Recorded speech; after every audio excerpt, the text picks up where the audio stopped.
So this is a big story that everybody was talking about the past few days. Pentagon planning grand military parade for Trump. So he asked for a big military parade. That's what he wants. Can we just all agree that that's childish? I feel like that's the proper word for it. Now, there are a lot of people who are, making comparisons. Like, this is like North Korea.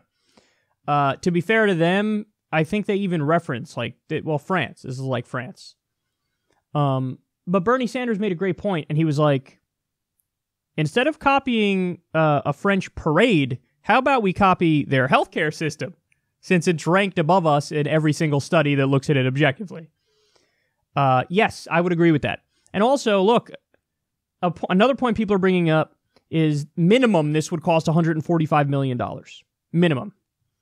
Now, when you make the comparison, that can give, I think it was 3 meals a day to our homeless veterans for a full year.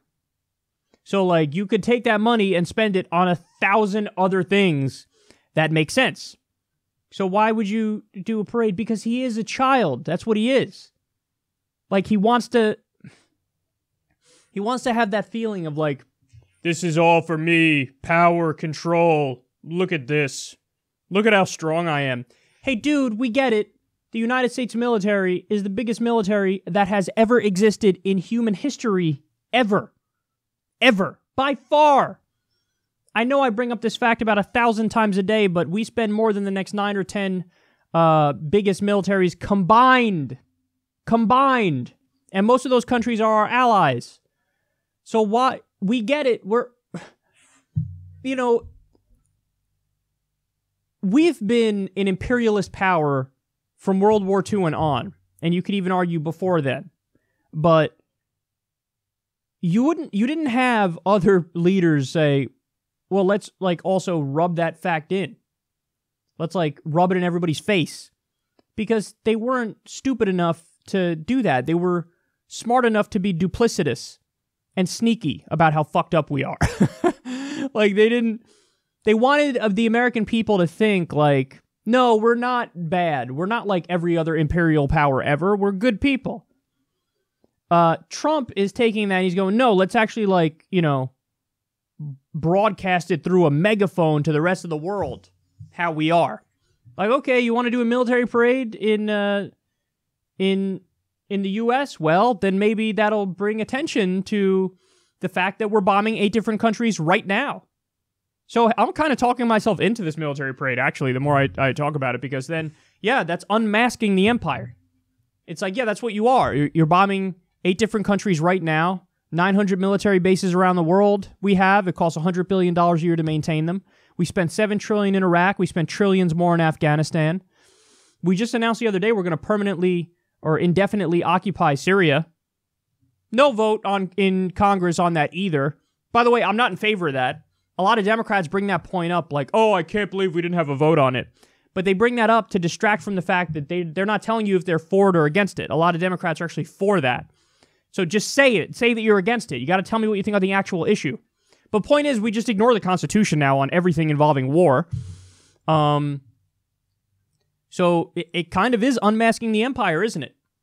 But, think about the way that history is going to judge this.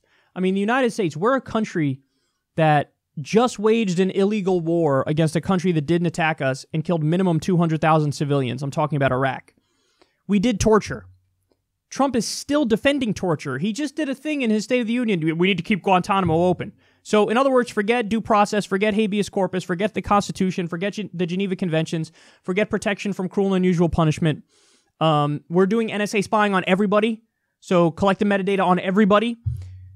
So this is all illegal, and this is all unconstitutional. This is all, symptoms of a crumbling empire, and, just human rights abuses gone wild. And he wants to, let's kind of show all this in the military parade and remind everybody of how militaristic we are. Oh.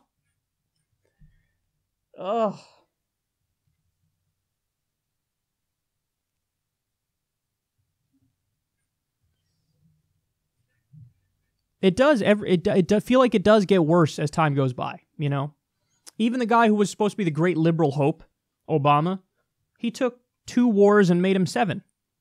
We were in 2 wars when he came into power. We were in 7 when he left. Granted, you know, 5 of them were drone strikes happening in sovereign countries, but that's still an act of war. If China droned a white nationalist enclave in Kentucky, we would still call that an act of war. So no, the great liberal hope continued NSA spying, did a war on whistleblowers. Snowden is in hiding because of him. So when even the party that's supposed to be the liberal party goes right along with imperialism and militarism, and then you get somebody like Trump who's like, yeah, I love this shit, well, then it feels like there's no hope because nobody's representing the people and what we want. So it's all on a massive movement where we get together and fight back because they're not going to do our bidding willingly. We have to force them to do our bidding.